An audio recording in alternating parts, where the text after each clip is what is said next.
Almost ಒಂದು 15-20 days ಆದಮೇಲೆ ಮಧ್ಯ ಗ್ಯಾಪ್ ಸಿಕ್ತು. ಬಂದರು, ಬರೋವಾಗ ಫುಲ್ಲು ಫೇಸು ಟ್ಯಾನ್ ಆಗಿಬಿಟ್ಟಿತ್ತು ಅವ್ರಿಗೆ. ನಾವು ಅಂದ್ಕೊಂಡ್ವಿ ಅದು ಟ್ಯಾನ್ ಅಂತ ಬಿಸಿಲಿಗೆ. ಬಟ್ ಆಗಲೇ ಅವ್ರ ಹೆಲ್ತು ಸ್ಟಾರ್ಟ್ ಆಗ್ತಾಯಿತ್ತು, ಡಿಟೋರಿಯೇಟ್ ಆಗಿ ಸ್ಟಾರ್ಟ್ ಆಗ್ತಾಯಿತ್ತು. ಆ ಶೂಟಿಂಗ್ ಆಲ್ಮೋಸ್ಟ್ ಎಲ್ಲ ಮುಗಿಸಿ ಬಂದಮೇಲೆ ಚೆಕಪ್ ಮಾಡಿಸೋಣ ಅಂತ ಹೋಗಿ ಚೆಕಪ್ ಮಾಡಿಸಿದಾಗ ಡಾಕ್ಟ್ರು ಈ ಥರ ಇಲ್ಲ, 2 ಕಿಡ್ನಿ ಫೇಲ್ಯೂರ್ ಆಗಿಬಿಟ್ಟಿದೆ ಅಂತೇಳಿ. ಊಟ ಸೇರ್ತಾ ಇರಲಿಲ್ಲ, ಅವ್ರ ಬೆಡ್ ಮೇಲೆ ಅವ್ರು ಒದ್ದಾಡೋದು ಅದು ಎಲ್ಲ ನೋಡಿದ್ರೆ ತುಂಬ ಹಿಂಸೆ ಆಗೋಕ್ಕೆ ಸ್ಟಾರ್ಟ್ ಆಯಿತು ನಮಗೆ. ಅಷ್ಟೇ ನಮ್ಮ ಲೈಫು, ಇನ್ನು ಅಪ್ಪನೇ ಎಲ್ಲ ನಮಗೆ. ಅವರು ಅಷ್ಟು ಬ್ಯುಸಿ ಶೆಡ್ಯೂಲ್ ಇದ್ರೂ ನಮಗೆ ಕರ್ಕೊಂಡೋಗಿ ನಮ್ಗೆ ಏನು ಇಷ್ಟ ಅನ್ನೋದು ಕೊಡಿಸೋದು ಅದೆಲ್ಲ ತುಂಬ ಮಾಡ್ತಾಯಿದ್ರು. ನಾನು BCom ಓದ್ತಾಯಿದ್ದೆ, ಕಂಪ್ಲೀಟ್ ಮಾಡೋಕ್ಕೆ ಮನಸ್ಸೇ ಆಗಲಿಲ್ಲ. 9:30ಗೆ ಬ್ರೇಕ್ ಬಿಡ್ತಾಯಿದ್ರು ಕಾಲೇಜಲ್ಲಿ ಇರೋಕ್ಕೆ ಮನಸ್ಸಾಗ್ತಿರ್ಲಿಲ್ಲ. ಬಸ್ ಹತ್ಕೊಂಡು ಸೀದಾ ಹಾಸ್ಪಿಟ್ಲಿಗೆ ಹೋಗ್ಬಿಡ್ತಾಯಿದ್ದೆ. ಬೆಡ್ ಮೇಲೆ ಕುತ್ಕೊಂಡು ರಾತ್ರಿ ತುಂಬ ಬೇಜಾರು ಮಾಡಿಕೊಂಡ್ರು. ನಮ್ಗೆ ಅಣ್ಣ ಹಾಕಿದ್ದು ದಣಿಗಳವರು ನಮ್ಗೆ ಹಿಂಗಾಗೋಯ್ತಲ್ಲ ಅಂತ ಬೇಜಾರು ಮಾಡಿಕೊಂಡು, ದೇವರೇ ನನಗೂ ಇಂಥದ್ದೇ ಸಾವು ಕೊಟ್ಬಿಡಪ್ಪ ಅಂತ. ಅದು ಯಾವ ಬಾಯಲ್ಲಿ ಆ ಥರ ಹೇಳ್ಬಿಟ್ರೋ ಏನೋ ಗೊತ್ತಿಲ್ಲ. May 5ಗೆ ಸೇಮ್ ಇವರು ಹಾರ್ಟ್ ಅಟ್ಯಾಕ್ ಆಗಿ ತೀರ್ಕೊಂಡು.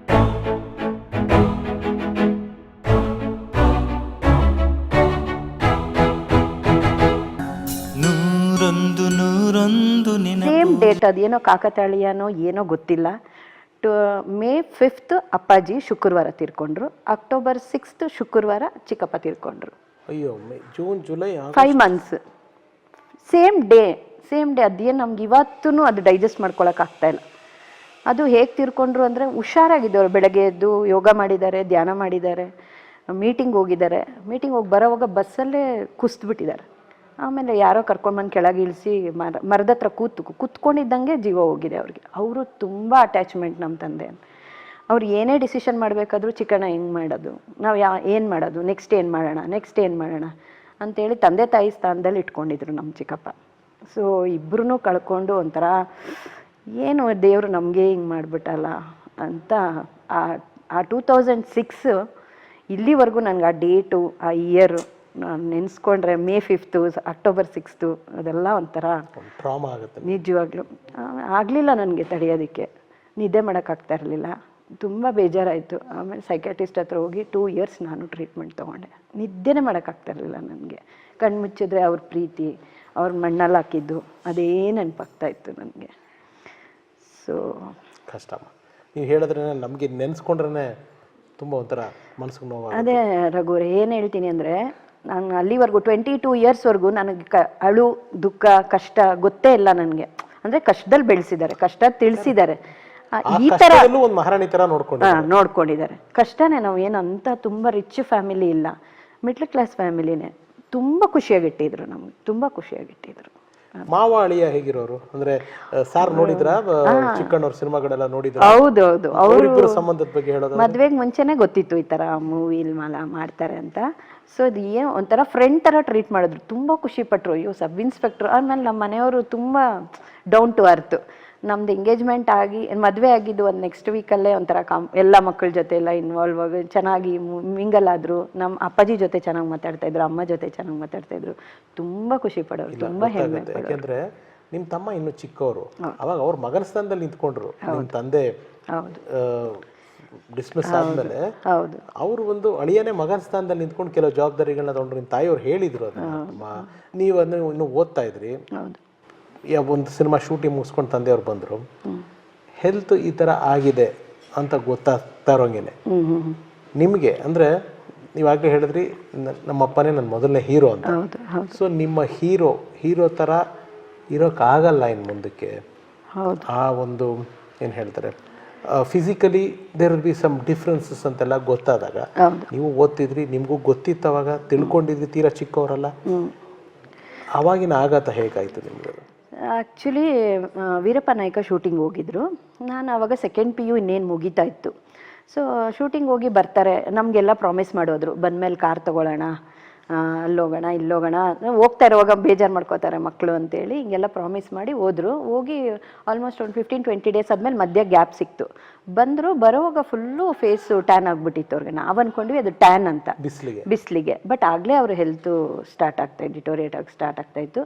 ಸೊ ಆವಾಗಲೂ ನಂದು BComಗೆ ಅಡ್ಮಿಷನ್ ಮಾಡಿಸಿದ್ರು. ನನ್ನ ತಮ್ಮ PUC ಓದ್ತಾ ಇದ್ದ ಆವಾಗ. ಸೊ BCom ಫಸ್ಟ್ ಇಯರಲ್ಲಿದ್ದಾಗ ಒಂದಿನ ಫುಲ್ಲು ಯೂರಿನ್ ಇದಾಗ್ಬಿಟ್ಟು ಕಾಲೆಲ್ಲ ಸ್ವೆಲ್ಲಿಂಗ್ ಸ್ಟಾರ್ಟ್ ಆಯಿತು. ಬೆಂಗಳೂರಲ್ಲೇ. ಆ ಶೂಟಿಂಗ್ ಆಲ್ಮೋಸ್ಟ್ ಎಲ್ಲ ಮುಗಿಸಿ ಬಂದಮೇಲೆ ಚೆಕಪ್ ಮಾಡಿಸೋಣ ಅಂತ ಹೋಗಿ ಚೆಕಪ್ ಮಾಡಿಸಿದ್ರೆ ಡಾಕ್ಟ್ರು ಈ ಥರ ಇಲ್ಲ, 2 ಕಿಡ್ನಿ ಫೇಲ್ಯೂರ್ ಆಗಿಬಿಟ್ಟಿದೆ ಅಂತ ಹೇಳಿದ್ರು. ನನಗೆ ಅವಾಗ ಕಿಡ್ನಿ ಫೇಲ್ಯೂರ್ ಅಂದರೆ ಏನು, ನಮಗಿದು ಈ ಹೆಲ್ತ್ ಬಗ್ಗೆ ಈ ಥರ ಇದ್ರ ಬಗ್ಗೆ ಏನೂ ಇನ್ಫಾರ್ಮೇಷನ್ ಇಲ್ಲ ನಮಗೆ.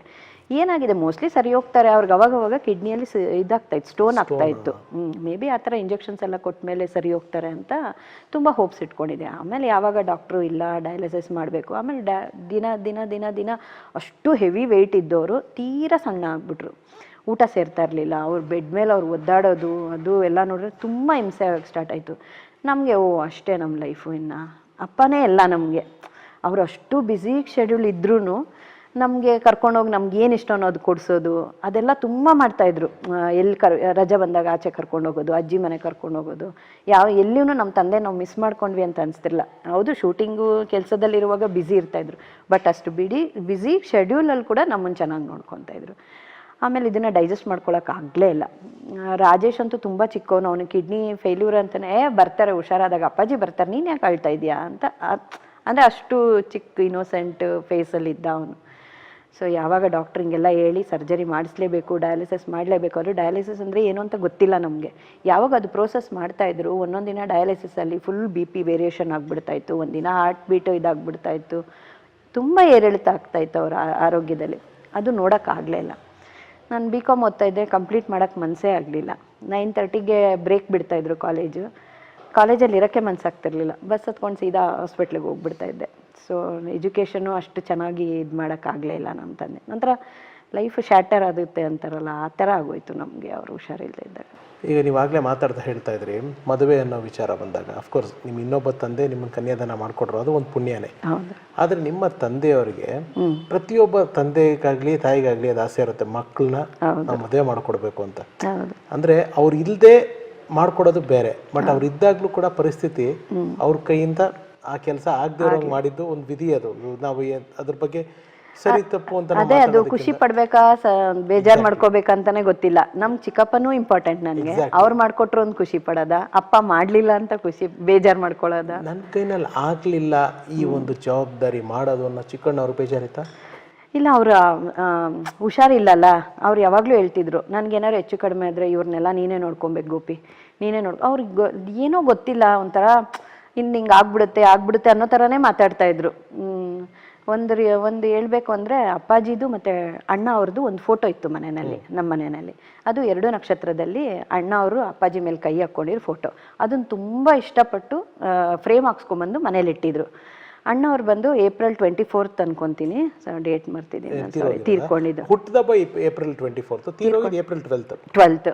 ಸೊ April 12 ಅವ್ರು ತೀರ್ಕೊಂಡ್ರು. ಅವ್ರು ಹೋಗಿ ಅವ್ರದ್ದು ಕೊನೆ ಇದೆಲ್ಲ ಮುಗಿಸ್ಕೊಂಡು ಬಂದ್ಬಿಟ್ಟು ಬೆಡ್ ಮೇಲೆ ಕುತ್ಕೊಂಡು ರಾತ್ರಿ ತುಂಬ ಬೇಜಾರು ಮಾಡ್ಕೊಂಡ್ರು. ನಮ್ಗೆ ಅಣ್ಣ ಹಾಕಿದ್ದು ದಣಿಗಳವರು, ನಮ್ಗೆ ಹಿಂಗಾಗೋಯ್ತಲ್ಲ ಅಂತ ಬೇಜಾರು ಮಾಡ್ಕೊಂಡು, ದೇವರೇ ನನಗೂ ಇಂಥದೇ ಸಾವು ಕೊಟ್ಬಿಡಪ್ಪ ಅಂತ. ಅದು ಯಾವ ಬಾಯಲ್ಲಿ ಆ ಥರ ಹೇಳ್ಬಿಟ್ರೋ ಏನೋ ಗೊತ್ತಿಲ್ಲ. May 5ಗೆ ಸೇಮ್ ಇವರು ಹಾರ್ಟ್ ಅಟ್ಯಾಕ್ ಆಗಿ ತೀರ್ಕೊಂಡು. ನಾನು ಅದೇ ಅಮ್ಮ ಮಾತಾಡ್ತಾ ಹೇಳಿದ್ರು ನನಗೆ, ಅಂದರೆ ಅವರು ಕಾಲ್ವಾಗೋ ಹಿಂದಿನ ದಿವಸ ನಿಮ್ಮ ಮಗಳ ಜೊತೆ ಆಟ ಆಡ್ತಾ ಇದ್ರು, ಆಮೇಲೆ ನಿಮ್ಮ ಯಜಮಾನ್ರಿಗೆ ಫೋನ್ ಮಾಡಿ ನಿನ್ನ ಮಗಳು ಕಾಲೆಲ್ಲ ತುಳಿದ್ಬಿಟ್ಲು ಅಂತ ಹೇಳ್ತಾ ಇದ್ರು. ಆಕ್ಚುಲಿ ಏನಾಯ್ತು, ಫೋಟೋನು ಒಂದು ತೆಗ್ದಿದ್ದೀರಾ ಅಂತ ಕಾಣತ್ತೆ, ಅದನ್ನ ತೋರಿಸಿದ್ರು ಅಮ್ಮ. ಹೌದು, ನನಗೆ ಹೊಸ ಫೋನ್ ಕೊಡಿಸಿದ್ರು ನಮ್ಮ ಮನೆಯವರು. ಅವರು ಲುಕ್ಸು ತುಂಬಾ ಕೇರ್ ಮಾಡ್ತಾ ಇದ್ರು. ಫೋಟೋ ತೆಗಿಯಮ್ಮ, ಮುಖ ಎಲ್ಲ ಊತ ಕಡಿಮೆ ಆಗಿದೆಯಾ ನೋಡೋಣ ಅಂತ ಹೇಳಿದ್ರು. ಫ್ರೆಶ್ ಆಗಿ ಸ್ನಾನ ಮಾಡ್ಕೊಂಡು ಬಂದಿದ್ರು. ಸೊ ಅದೇ ಲಾಸ್ಟ್ ಫೋಟೋ ಆಗೋಯ್ತು ನನಗೆ. ಅದಷ್ಟು ಕ್ಲಾರಿಟಿಯಾಗೂ ಬಂದಿಲ್ಲ ಅವಾಗೆಲ್ಲ, ಅಷ್ಟು ಫೋನೆಲ್ಲ ಇಷ್ಟು ಅಪ್ಡೇಟ್ ಇರಲಿಲ್ಲ. ಸೊ ಆ ಫೋಟೋ ಅದು ತೆಗೆದೆ, ಲಾಸ್ಟ್ ಇದಾಗೋಯ್ತು. ನನಗೆ ಸಮ್ಮರ್ ವೆಕೇಷನ್ಸ್ ನನ್ನ ಮಗಳಿಗೆ, ಬಂದ್ಬಿಡು ಅಂತ ಹೇಳಿದ್ರು. ಸರಿ ಅಂತೇಳಿ ನಾನು ಬಂದೆ. ಮ್ಯಾಂಗ್ಳೂರಿಂದ ಬರಬೇಕಾಗಿತ್ತು ನಾವು. ನಮ್ಮ ಚಿಕ್ಕಪ್ಪ ಬಂದರು ನನ್ನ ಕರ್ಕೊಂಡು ಬರೋದಕ್ಕೆ. ಎಲ್ಲ ಒಟ್ಟಿಗೆ ಬಂದ್ವಿ. 5:30ಗೆ ಬಸ್ಸು ಇದರ ಹೆಬ್ಬಾಳ ಹತ್ರ ಹಿಂದಿನ ಸ್ಟಾಪಲ್ಲಿ ನಿಲ್ತಿತ್ತು.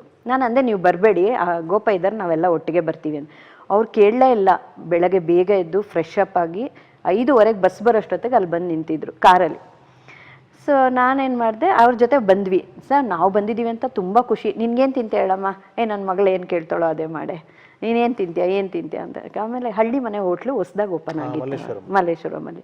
ನನಗೆ ದೋಸೆ ಅಂದರೆ ತುಂಬ ಇಷ್ಟ. ಅವರು ಬಾಮ ಅಲ್ಲಿ ದೋಸೆ ತಿನ್ಸ್ಕೊಂಡು ಬರೋಣ ಅಂತ ಹಿಂದಿನ ದಿನ ರಾತ್ರಿ ಮಲ್ಲೇಶ್ವರಂಗೆ ಹೋಗಿ ಅಲ್ಲೆಲ್ಲ ಓಡಾಡಿ ಶಾಪಿಂಗ್ ಮಾಡಿ ದೋಸೆ ತಿಂದು ಮನೆಗೆ ಬಂದು, ತುಂಬ ಬೇಸಿಗೆ ಇತ್ತು. ಸರಿ ಕಾಂಪೌಂಡಲ್ಲೇ ಎಲ್ಲ ಕುತ್ಕೊಂಡು ಮಾತಾಡ್ತಿದ್ವಿ. 1:30ವರೆಗೂ ಮಾತಾಡಿದ್ವಿ ನಾನು ಅಪ್ಪ ಇಬ್ಬರು. ಅವ್ರಿಗೆ ತುಂಬ ಇಂಟ್ರೆಸ್ಟು ಪೊಲೀಸ್ ಡಿಪಾರ್ಟ್ಮೆಂಟಲ್ಲಿ. ರವಿ ಹೆಂಗೆ ಮಾಡ್ತಾರೆ, ಡ್ಯೂಟಿ ಹೆಂಗೆ ಮಾಡ್ತಿದ್ದಾರೆ, ಹೆಂಗೆ ಮ್ಯಾನೇಜ್ ಮಾಡ್ತಾ ಇದ್ದೀರಾ, ನೈಟ್ ಶಿಫ್ಟ್ಸ್ ಎಲ್ಲ ಇರುತ್ತೆ, ಅವ್ರಿಗೇನಾದರೂ ಕರ್ಫ್ಯೂ ಎಲ್ಲ ಇದ್ದರೆ ವಾರಾನ್ಗಟ್ಟಲೆ ಹೋಗ್ಬೇಕಾಗುತ್ತೆ, ನಾನು ಒಬ್ಬಳೇ ಮನೆ ಮೇಂಟೈನ್ ಮಾಡಬೇಕಿತ್ತು. ಸೊ ಹೆಂಗೆ ಮಾಡ್ತಿದ್ದಾರಂತ ರಾತ್ರಿ 1:30ವರೆಗೂ ಮಾತಾಡಿದ್ದೀವಿ. ಏನೂ ಅವ್ರಿಗೆ ಹೆಲ್ತ್ ಪ್ರಾಬ್ಲಮ್ ಏನೂ ಇಲ್ಲ, ಸ್ವಲ್ಪ ಫೀವರಿಶ್ ಇತ್ತು ಅಷ್ಟೇ. ಆಮೇಲೆ ಸ್ವಲ್ಪ ಚಳಿ ಆಗ್ತಿದೆ, ನಾನು ಒಳಗೆ ಹೋಗ್ತೀನಿ ಅಂತ ಹೇಳಿದ್ರು ಅಷ್ಟೇ. ರಾತ್ರಿ ಅಷ್ಟೊಂದೆಲ್ಲ ಮಾತಾಡಿ ಹೊರಗಡೆ ಹೋಗಿ ಬೆಳಗ್ಗೆ ಹಿಂಗೆ ಆಗ್ತಾರೆ ಅಂತ ನಾನು ಯಾವತ್ತೂ ನನ್ನ ಕನಸಿನಲ್ಲೂ ನಾನು ಅಂದ್ಕೊಂಡಿರಲಿಲ್ಲ ಅವ್ರಿಗೆ ಹಂಗಾಗುತ್ತೆ ಅಂತ.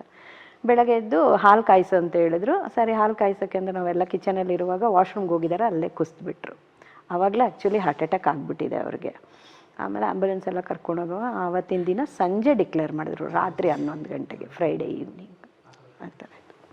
ನಿಮ್ಮ ತಮ್ಮ ತುಂಬ ಚಿಕ್ಕ ವಯಸ್ಸು. ಹೌದು. ಒಂದು ಅಕ್ಕ ಅಂದರೆ ಅವರ ಇನ್ನೊಂದು ತಾಯಿ ಥರ. ಅದು ಹೆಣ್ಮಕ್ಳಿಗಿರ್ಬೋದು, ತಮ್ಮನಿಗಿರ್ಬೋದು, ತಂಗಿಗಿರ್ಬೋದು, ಅಕ್ಕ ಇನ್ನೊಂದು ತಾಯಿನೇ. ಹೌದು. ನಿಮ್ಮ ತಮ್ಮನ ಮನಸ್ಸಿದೆ, ಅವರು ತುಂಬಾ ಯಂಗ್ಸ್ಟರ್ ಅವಾಗ. ನೀವು ತುಂಬಾ ಚಿಕ್ಕವರೇ, ಬಟ್ ಅವ್ರಿಗಿಂತ ಸ್ವಲ್ಪ ವಯಸ್ಸಿನಲ್ಲಿ ಹಿರಿಯರು. ನಿಮ್ಮ ತಮ್ಮನ್ನ ಹ್ಯಾಂಡ್ಲ್ ಮಾಡೋದು, ಈ ಕಡೆ ಅಮ್ಮ, ಈ ಕಡೆ ತಂದೆನ ಕಳ್ಕೊಂಡೋದು, ಈ ಕಡೆ ಚಿಕ್ಕಪ್ಪಂದ್ರು. ನನಗೆ ಆ್ಯಕ್ಚುಲಿ ತಮ್ಮ ಬೇಗ ಗಂಡು ಮಕ್ಳು ಆ್ಯಕ್ಚುಲಿ ಬೇಗ ತುಂಬ ನೋವಿರುತ್ತೆ, ತೋರಿಸ್ಕೊತಾ ಇರಲಿಲ್ಲ. ನನಗೆ ಅಮ್ಮಂದು ಜಾಸ್ತಿ ಇದಿತ್ತು.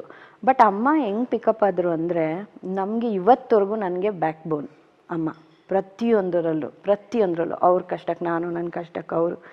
ಅಮ್ಮ ಅಪ್ಪಾಜಿ ಯಾವಾಗಲೂ ಹೇಳ್ತಿದ್ರು, ಹೆಣ್ಮಕ್ಳಿಗೆ ಅಮ್ಮ ಇರಬೇಕು ಕಣೆ ಕಮಲ, ಅಪ್ಪ ಇಲ್ಲ ಅಂದರೂ ಪರವಾಗಿಲ್ಲ, ಎಲ್ಲ ಅರ್ಥ ಮಾಡ್ಕೊಳ್ಳೋದು ತಾಯಿನೇ. ಸೊ ನೀನು ಚೆನ್ನಾಗಿರ್ಬೇಕು, ನೀನು ಗಟ್ಟಿಗಿರು ಅಂತ. ಅದೇ ಥರನೇ ಇವತ್ತವರೆಗೂ ನಮ್ಮ ತಂದೆ ಇಲ್ಲ ಅನ್ನೋ ಕೊರಗನ ಎಲ್ಲೂ ನಂಗೆ ನಮ್ಮಮ್ಮ ಎಲ್ಲೂ ಬಿಟ್ಕೊಡ್ ಅಂದರೆ ಆ ಥರ ಬರೋ ಥರ ಮಾಡಿಸ್ಲೇ ಇಲ್ಲ. ಎಲ್ಲದರಲ್ಲೂ ನನ್ನ ಪ್ರೆಗ್ನೆನ್ಸಿಯಲ್ಲಿ, ನಂದು ಎಲ್ಲ ಕಷ್ಟದಲ್ಲೂ ನನ್ನ ಜೊತೆಯಲ್ಲಿದ್ದರು. ನಮ್ಮ ಚಿಕ್ಕಮ್ಮಂದರು, ಅಮ್ಮಂದರು ಎಲ್ಲ ನನಗೆ. ನಮ್ಮ ತಂದೆ ನೆನಪು ಬರಬಾರ್ದು ಅಂತ ಇವತ್ತು ಅಷ್ಟೇ, ನಾನು ಕಾಲ್ ಮಾಡಿದ್ರೆ ಪಟ್ ಅಂತ ಫೋನ್ ತೆಗಿತಾರೆ ನಮ್ಮ ಚಿಕ್ಕಮ್ಮಂದರು. ಎಲ್ಲರೂ ಅಷ್ಟೇ ಪ್ರೀತಿಯಾಗಿ ನೋಡ್ಕೊಂಡಿದ್ದಾರೆ ನಾನು. ಇಲ್ಲಿ ಜನರಲ್ಲಿ ಒಂದು ಕಡೆ ಒಂದು ಸಂಸಾರಗಳಲ್ಲಿ ನಡೆಯೋದು, ಒಬ್ಬ ಗಂಡಿಗೆ ತಾಯಿನ ಕಳ್ಕೊಂಬಿಟ್ಟಾಗ, ನನ್ನ ತಾಯಿನ ಕಳ್ಕೊಂಡೆ, ನನ್ನ ತಾಯಿನ ಕಳ್ಕೊಂಡಾಗ ನನ್ನ ಮಗಳಲ್ಲಿ ನನ್ನ ತಾಯಿನ ನೋಡ್ತೀನಿ. ಕೆಲವರು ಅವರು ಶ್ರೀಮತಿನಲ್ಲಿ ಅವ್ರ ತಾಯಿನ ನೋಡ್ಬೋದು. ಹಾಗೆ ತಾವು ಕೂಡ ತಂದೆನ ಕಳ್ಕೊಂಡ್ಮೇಲೆ ನಿಮ್ಮ ತಂದೆಯನ್ನ ಅಥವಾ ತಂದೆಯ ಆ ವ್ಯಕ್ತಿತ್ವವನ್ನು ನಮ್ಮ ರವಿ ಸರ್ನಲ್ಲಿ ನೋಡ್ತಾ ಇದ್ದೀರಾ? ಡೆಫಿನೆಟ್ಲಿ 100%. ಅಲ್ಲಿ ಯಾವ ಥರ ನಾನು ಬೆಳ್ಕೊಂಡು ಬಂದೋ ಇಲ್ಲೂ ಅಫ್ಕೋರ್ಸ್ ಫ್ಯಾಮಿಲಿ ಅಂದಮೇಲೆ ನನಗೆ ನಮ್ಮಿಬ್ಬರ ಮಧ್ಯೆ ಆ್ಯಕ್ಚುಲಿ ಆ ಥರದ್ದು ಏನೂ ಪ್ರಾಬ್ಲಮ್ಸ್ ಬರಲ್ಲ. ಬಿಕಾಸ್ ಆಫ್ ಬ್ಯುಸಿ ಶೆಡ್ಯೂಲ್ ಇರೋದ್ರಿಂದ ನಂಗೆ ಜನರಲ್ಲಿ ಮನೆಗಳಲ್ಲಿ ಬರೋದು 2 ವಿಷಯಕ್ಕೆ ಬರುತ್ತೆ ಮಗ. ಒಂದು ಬಿಸಿ ಶೆಡ್ಯೂಲ್, ಸೆಕೆಂಡ್ ಮಕ್ಳ ವಿಚಾರದಲ್ಲಿ. ಇವಾಗ ಹೆಂಡತಿಯರು ಜನರಲಿ ನಮ್ಮ ಮನೆಯಲ್ಲಿ ಬರೋದು ಅದೇನೆ, ಮಕ್ಳಿಗೆ ಬೈದ್ರೆ ನನಗಾಗಲ್ಲ, ಜಗಳ ಮಾಡ್ತೀನಿ, ಬೈತೀನಿ ನಿಮ್ಮ ಮಕ್ಳಿಗೆ. ಬಟ್ ಪಾಪ ಮನೆ ಹೆಂಗಸರು ಮಕ್ಕಳು ಕರೆಕ್ಟ್ ದಾರಿಲಿ ಇರ್ಲಿ, ಯಾಕೆ ನಮ್ಗಳಿಗೆ ಟೈಮ್ ಇರೋಲ್ಲ, ಎಲ್ಲ ಜವಾಬ್ದಾರಿನ ಹೆಣ್ಮಕ್ಳು ತೊಗೊಂಡ್ರೆ ನಂಗೆ ಆಗೋದು ಟಚ್ ವುಡ್. ಅದು ಯಾವ್ರಿಗೂ ಆ ಥರ ಆಗದೇನೆ ಇರಲಿ. ಸೊ ಇಲ್ಲ 100% ನನಗೆ ನಮ್ಮ ತಂದೆ ಸ್ಥಾನದಲ್ಲಿ ನಿಂತ್ಕೊಂಡು ನನಗೇನು ಬೇಕು ಅಂತ ಕೇಳೋದಕ್ಕಿಂತ ಮುಂಚೆನೆ 24 ಇಯರ್ಸ್ ಆಲ್ಮೋಸ್ಟ್ ನಾವು ತುಂಬ ಹ್ಯಾಪಿ ಲೈಫ್ ಲೀಡ್ ಮಾಡಿದ್ದೀವಿ. ಸಿಲ್ವರ್ ಜೂಬ್ಲಿ ಅಲ್ಲ? ಹೌದು. ಚೂಡಪ್ಪ, ನಿಜವಾಗ್ಲೂ ಯಾವ ದೃಷ್ಟಿನೂ ಬರದೇ ಇರಲಿ, ಒಳ್ಳೇದಾಗಲಿ. Thank you so much. So ಮಕ್ಳು ಎಷ್ಟು ಜನ? ಮಕ್ಕಳು ನನಗಿಬ್ಬರು ಮಕ್ಕಳು. ಮಗಳ ಹೆಸರು ಧನ್ಯ ಅಂತ, ಮಗನ ಹೆಸರು ರಿಷಿ ಅಂತ. ಮಗಳು ಇಂಜಿನಿಯರಿಂಗ್ ಮುಗಿತಾ ಬಂತು, ಇನ್ನೇನು. ರಿಷಿ ಬಂದು 8th ಸ್ಟ್ಯಾಂಡರ್ಡ್. ಇನ್ನೊಂದು ಮಗುದಿನ ಶಬ್ದ ಕೇಳ್ತಾ ಇದೆಯಲ್ಲ ಇಲ್ಲಿ. ನಮ್ದು ಒಂದು ಮನೇಲಿ ಒಂದು ಪೆಟ್ಟಿದೆ, ರಿಯೋ ಅಂತ, ಅವ್ನು ನನ್ನ 3ನೇ ಮಗ. ಅದಕ್ಕೆ ಕೇಳಿದ್ದೆ. ನನ್ನ ಮಗಳು ಹೇಳ್ತಾ ಇರ್ತಾಳೆ, ಮಮ್ಮಿ ನೀವೇನಾದ್ರೂ ಎಲ್ಲ ಆಸ್ತಿ ಬರೆಯಂಗಿದ್ರೆ ನಮ್ಮಿಬ್ಬರಿಗೂ ಬರೆಯಲ್ಲ, ಅವನ್ಗೆ ಬರೀತೀರೇನೋ ನೀವು. 4 ಇಯರ್ಸ್.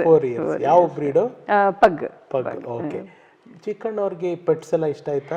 ಆಕ್ಚುಲಿ ಇಷ್ಟ ಇತ್ತು, ಬಟ್ ಡಾಕ್ಟರ್ ಅದೇ ಹುಷಾರಿಲ್ದಂಗೆ ಆದ್ಮೇಲೆ ಪೆಟ್ಸ್ ಯಾವುದು ಅಲೋ ಮಾಡಬಾರ್ದು ಅಂತ ಹೇಳಿ, ಸೊ ಒಂದು ಮನೆಯಲ್ಲಿ ಇದು ಏನು ಪೊಮೇರಿಯನ್ಸ್ ಹಾಕ್ಕೊಂಡಿದ್ವಿ, ಅವ್ರು ಹುಷಾರಿಲ್ದಾಗ ಕೊಟ್ಬಿಟ್ಟೆ ಆ ಥರ. ಓಕೆ. ನಿಮಗೆ ನಿಮ್ಮ ತಂದೆಯವರು ಒಂದು 200ಕ್ಕೂ ಹೆಚ್ಚು ಚಿತ್ರಗಳಲ್ಲಿ ಅಭಿನಯಿಸಿದ್ದಾರೆ. ಸೊ ನಿಮ್ಮ ತಂದೆ ಅಂದ ತಕ್ಷಣ ನಿಮಗೆ ಅವರ ಚಿತ್ರ ಅಥವಾ ಪಾತ್ರ ನೆನಪಿಗೆ ಬರೋದು ಯಾವ್ಯಾವ ಚಿತ್ರಗಳು? ಸರ್ ನಂಗೆ ಅವ್ರು ಮಾಡಿರೋ ಎಲ್ಲ ಫಿಲಮ್ಗಳು ಇಷ್ಟ, ಎಲ್ಲ ಇಷ್ಟ. ಬಟ್ ತುಂಬ ಒಂಥರ ಮನ್ಸಿಗೆ ನಾಟಿದ್ದು ಅಂದರೆ ವೀರಪ್ಪ ನಾಯಕದಲ್ಲಿ. ಅವರು ಒಂಥರ ಎಷ್ಟು ಡೆಡಿಕೇಟ್ ಅಂದರೆ ಅವ್ರಿಗೆ ಕಲೆ ಅಂದರೆ ಅವ್ರಿಗೆ ಅಷ್ಟು ಆಸಕ್ತಿ. ರಾತ್ರಿ ಎಷ್ಟೊತ್ತಿಗೆ ಶೂಟಿಂಗ್ ಕರೆದ್ರೂ ಪರ್ಫೆಕ್ಟ್ ಟೈಮಲ್ಲಿ ಹೋಗೋರು. ಆಮೇಲೆ ಅಣ್ಣವ್ರ ಜೊತೆ ಮಾಡಿರುವಂಥ ಎಲ್ಲ ಮೂವಿಗಳು ಇಷ್ಟ, ತುಂಬ ಇಷ್ಟ. ಚಿಕ್ಕಣ್ಣವ್ರಂದ್ರೆ ಇವಾಗ ನಿಮ್ಮ ತಮ್ಮವ್ರನ್ನ ಸಂದರ್ಶನ ಮಾಡಬೇಕಾದ್ರೆ ಅವ್ರು ಹೇಳ್ತಿದ್ರು, ಡ್ರೈವಿಂಗ್ ವಿಚಾರಗಳೆಲ್ಲ ಬಂದಾಗ ನನಗೊಂದ್ಸತಿ ತಲೆ ಮೇಲೆ ಹೊಡೆದು ಕಲಿಸ್ಕೊಟ್ಟಿದ್ರು ಅಂತ. ನೀವು ಆವಾಗಲೇ ಹೇಳಿದ್ರಿ ನಿಮ್ಮ ಮೇಲೆ ಯಾವತ್ತೂ ಅವ್ರು ಕೈ ಮಾಡಿ. ಸೊ ತಮ್ಮನಿಗೆ ಈ ರೀತಿ ಯಾವಾಗ ಅಂದ್ರೆ ಅವ್ರ ಪಾಪ ತಮ್ಮನಿಗೂ ಯಾವತ್ತೂ ಕೈ ಮಾಡಿಲ್ಲ, ಈ ತಮ್ಮನ ಮೇಲೆ ಅಂದ್ರೆ ಪರ್ಫೆಕ್ಟ್ ಏನೇ ಮಾಡಿದ್ರು ನಾವು ಪರ್ಫೆಕ್ಷನಿಸ್ಟ್ ಆಗಿರ್ಬೇಕು ಅಂತ ಅವ್ರಿಗೆ ಆಸೆ. ನನಗೂ ಅಷ್ಟೇ, ಕೆಲವೊಂದರಲ್ಲಿ ಕೈ ಮಾಡಿಲ್ಲ ಅಂದ್ರೂ ವಾರ್ನ್ ಮಾಡ್ತಿದ್ರು, ನನಗಿಷ್ಟ ಆಗ. ಅವ್ರು ತುಂಬ ಆರ್ಥೋಡಕ್ಸು, ಅವ್ರಿಗೆ ಸ್ಯಾರಿ ಉಡಬೇಕು, ಬೊಟ್ಟು ಅಗ್ಲ ಇಡಬೇಕು. ಶ್ರುತಿ ಅವರು ಅಗ್ಲಕ್ಕೆ ಬೊಟ್ಟಿಡ್ತಾ ಇದ್ರು. ಆ ಥರ ನೋಡಿ ಎಷ್ಟು ಚೆನ್ನಾಗಿ ಕಾಣುತ್ತೆ, ನೀನು ಹಂಗೆ ಇಡೋದೇ ಇಲ್ಲ ಅಂತ. ನಾನು ಕಾಲೇಜ್ಗೆ ಹೋಗಿದ್ದೆ, ನಾನು ಜೀನ್ಸೇ ಹಾಕಿಲ್ಲ ನನ್ನ ಕಾಲೇಜ್ ಲೈಫಲ್ಲಿ. ಅವ್ರಿಗೆ ಇಷ್ಟ ಆಗ್ತಾ ಇರಲಿಲ್ಲ ನಮ್ಮ ತಂದೆಗೆ. ಆಮೇಲೆ ಹಿಂಗೆ ಕೂದಲು ಬಿಡ ಆ ಥರ ಎಲ್ಲ ಸ್ವಲ್ಪ ಆರ್ಥೋಡಕ್ಸ್ ಆಗಿ ಕನ್ಸರ್ವೇಟಿವ್. ಹೌದು. ಸೊ ಅದಕ್ಕೆ ಅವನಿಗೆ ಡ್ರೈವಿಂಗ್ ಅಲ್ಲಿ ಕಲೀಲಿ ಅಂತ ಆ ಥರ ಇದು ಮಾಡ್ತಾ ಇದ್ರು. ಮೊಮ್ಮಗಳನ್ನ ಎಷ್ಟು ಇಷ್ಟಪಡ್ತಿದ್ರು? ತುಂಬ ಅವ್ರಿಗೆ ಸರ್ಜರಿ ಆದಮೇಲೆ ಒಂದು ಸ್ವಲ್ಪ ನಂದು ಮದುವೆ ಆಗಿ ಬಂದಮೇಲೆ ಬೇಜಾರಾಗೋಯ್ತು ಅವ್ರಿಗೆ. ಸೊ ಯಾವಾಗ ನಾನು ಬಾಣಂತನಕ್ಕೆ ಹೋದೆ ಸಿಕ್ಕಾಪಟ್ಟೆ ಖುಷಿಯಾರು. ನಾನು 7 months ಅಮ್ಮ ಮನೆಯಲ್ಲೇ ಇದ್ದೆ. ಸೊ ದಿನ ರಾತ್ರಿ ಮಗು ಎದ್ದಾಗ ಅವರು ಹೇಳೋರು, ರಾತ್ರಿ ಎಲ್ಲ ಎದ್ದಿರೋರು, ಅವಳು ಆಟಾಡ್ತಾಯಿದ್ರು, ಅವರು ಜೊತೆಲಿ ಆಟಾಡೋರು. ಮಗು ಅವ್ರು ಹೆಂಗೆ ಅವ್ರ ಮನಸ್ಸು ಸ್ವಭಾವ ಅಂದರೆ, ಈಗ ದೊಡ್ಡವ್ರ ಜೊತೆ ಅವ್ರಿಗೆ ಹೆಂಗೆ ಬೇಕೋ ಹಂಗೆ ಅಡ್ಜಸ್ಟ್ ಆಗೋ ಥರ, ಚಿಕ್ಕ ಮಕ್ಳ ಜೊತೆ ಚಿಕ್ಕ ಮಕ್ಳ ಥರ ಆ ಥರ. ಮೊಮ್ಮಗಳು ಅಂದರೆ ತುಂಬ ಪ್ರೀತಿ ಇತ್ತು. ನನಗೇನು ಬೇಜಾರು, ನನ್ನ ಮಗನ ಅವ್ರು ನೋಡಲಿಲ್ವಲ್ಲ, ನಾವು ಮನೆಯೆಲ್ಲ ಕಟ್ಟಿ ಸೆಟ್ಲ್ ಆದ್ವಿ, ಅದನ್ನ ಅವ್ರಲ್ಲಿ ನೋಡ್ಲಿಲ್ಲಲ್ಲ ಅಂತ ಈ ಮೊನ್ನೆನೂ ಕೂಡ ಬೇಜಾರು ಮಾಡ್ಕೊಂಡೆ. ನೀವಾಗ ಅನ್ಕೋಬಿಡಿ, ನಿಮ್ಮ ತಮ್ಮವ್ರಿಗೂ ನಾನು ಅದನ್ನ ಹೇಳಿದೆ, ನಿಮಗೂ ಅದನ್ನ ಹೇಳ್ತೀನಿ. ಅವ್ರು ನಿಮಗೆ ಮತ್ತೆ ನಿಮ್ಮ ಮಗನ ರೂಪದಲ್ಲಿ ಬಂದಿದ್ದಾರೆ, ನಿಮ್ಮ ತಮ್ಮನಿಗೂ ಕೂಡ ಅವ್ರ ಮಗಳ ರೂಪದಲ್ಲಿ ಅವ್ರು ಬಂದಿದ್ದಾರೆ. ಸೊ ಅವ್ರು ನೋಡ್ತಾ ಇದ್ದಾರೆ, ನಿಮ್ ಜೊತೆಗೆ ಇದ್ದಾರೆ, ಅವ್ರೆಲ್ಲೂ ಹೋಗಿಲ್ಲ. ಅವರು ಈಸ್ ಬ್ಯಾಕ್ ವಿತ್ ಯು. ನಿಮ್ಮ ಮನೆಗೆ ಬಂದು ನನ್ನ ಮಗಳ ಮನೆಯಲ್ಲಿ ಆರಾಮಾಗಿದ್ದೀನಿ ಅಂತ ಖುಷಿಯಾಗಿದ್ದಾರೆ ನಿಮ್ಮ ಮಗನ ರೂಪದಲ್ಲಿ. ಎಲ್ಲಾರು ಹೋಲಿಕೆ ಅನ್ಸುತ್ತಾ ನಿಮ್ಮ ಮಗಂದು? ತುಂಬಾ ಒಂದು ಸ್ವಲ್ಪ ಪರ್ಸನಾಲಿಟಿ, ಹೈಟು, ಆಮೇಲೆ ಅವನಿಗೆ ಅಪ್ಪಾಜಿ ಥರನೇ ಸ್ವಲ್ಪ ಎಲ್ಲ ನಾನು ಸೆಲೆಬ್ರಿಟಿ ಆಗಬೇಕು ಆ ಥರದ್ದು. ಇಬ್ಬರು ನನ್ನ 2 ಮಕ್ಕಳು ಅಷ್ಟೇನೆ. ಮೇ ಬಿ ಅದು ಫಾದರಿಂದ ಅದು ಬಂದಿದೆಯೋ ಏನೋ. ಅವ್ರಿಗೆ ಸ್ವಲ್ಪ ಈ ಫೀಲ್ಡ್ ಇಷ್ಟ. ನಾವು ಫಸ್ಟ್ ಎಜುಕೇಶನ್ ಮುಗಿಸಿ ಆಮೇಲೆ ಇದು ಮಾಡೋಣ ಅಂತ ಇದು ಮಾಡ್ತಾರೆ. ಓದೋ ಏಜಲ್ಲಿ ಕರೆಕ್ಟಾಗಿ ಓದ್ಬಿಟ್ಟು ಆಮೇಲೆ ಏನು ಬೇಕಾದ್ರೆ ಅವ್ರ ಇಷ್ಟ ಅದನ್ನ ಮುಂದುವರ್ಸ್ಕೊಂಡು. ಎಸ್ ಮಾ, ಇನ್ನು ನಮ್ಮ ರವಿ ಸರ್ ಬಗ್ಗೆ ಇನ್ನಷ್ಟು ವಿಚಾರಗಳನ್ನ ಮಾತಾಡೋದಾಯ್ತು ಅಂದರೆ, ಕಡೆ ಸಾರು ಅವ್ರ ಕೆಲಸದಲ್ಲಿ ಬ್ಯುಸಿ ಇರ್ತಾರೆ, ನೀವು ಕಡೆ ಮನೇನ ಮಕ್ಕಳನ್ನ ಇದೆಲ್ಲ ನೋಡ್ಕೊಳ್ಳೋದಿರುತ್ತದೆ. ಅದರಲ್ಲೂ ಪೊಲೀಸ್ ಅವರ ಶ್ರೀಮತಿ ಅಂದರೆ ಸರ್ ಇವಾಗ ರೈಲ್ವೇಸ್ನಲ್ಲಿ ಇನ್ಸ್ಪೆಕ್ಟರ್ ಆಗಿದ್ದಾರೆ. ಸೊ ಅದು ಎಷ್ಟು ಮಟ್ಟಿಗೆ ಒಂದು ರೆಸ್ಪಾನ್ಸಿಬಿಲಿಟಿ, ಅಥವಾ ಒಂದು ಪೊಲೀಸ್ ಅಂತ ಇರ್ಬೇಕಾದ್ರೆ ಕೆಲವು ಕಡೆ ಟಫ್ ಆಗಿರ್ಬೇಕಾಗತ್ತೆ, ಸಾಕಷ್ಟು ಜನನ ಎದುರಾಕೋಬೇಕಾಗತ್ತೆ. ಇಂಥ ಟೈಮಲ್ಲಿ ಮನೇನ ಮಕ್ಕಳನ್ನ ಕಾಪಾಡ್ಕೊಳ್ಳೋದು ಪೊಲೀಸ್ ಗಂಡನ ಜೊತೆಗೆ ಹೆಂಡತಿದು ಕೂಡ ಅಷ್ಟೇ ಸಮಪಾಲಿರುತ್ತೆ. ನೀವಾಗಲೇ ಹೇಳ್ದಂಗೆ ಟೈಮ್ ಅವ್ರು ಕೊಡೋಕ್ಕೆ ಆಗಲ್ಲಪ್ಪ. ಸೊ ಇದು ಎಷ್ಟು ಚಾಲೆಂಜ್ ಅನ್ನಿಸ್ತದೆ ಈ ಕೆಲಸ? ನಿಜವಾಗ್ಲೂ ರಘುವರೆ ಹೇಳ್ತೀನಿ, ಇದೆಲ್ಲ ಪೆಟ್ಟು ಬಿದ್ದು ನಂಗೆ ಕಣ್ಣಲ್ಲೂ ಅಮ್ಮ ಹೇಳ್ದಂಗೆ ನನಗೂ ನೀರು ಬರಲ್ಲ, ಅಳು ಬರೋದಿಲ್ಲ. ಈಗ ಯಾರಿಗಾದ್ರು ತೊಂದರೆ ಬಂದರೆ ನಾನು ಅವ್ರಿಗೆ ಗೈಡ್ ಮಾಡ್ತೀನಿ, ಇಲ್ಲ ಏನಾಗಲ್ಲ, ಸ್ಟ್ರಾಂಗ್ ಆಗಿರಿ, ಹಂಗೆ ಹಿಂಗೆ ಅಂತ. ಸೊ ಒಂದು ನಮ್ಮ ತಂದೆಯಿಂದ ಅದು ನನಗೆ ಇನ್ನೊಂದು ಗಿಫ್ಟ್ ಅಂತಂದರೆ ನಂಗೆ ಸಖತ್ತು ಧೈರ್ಯ.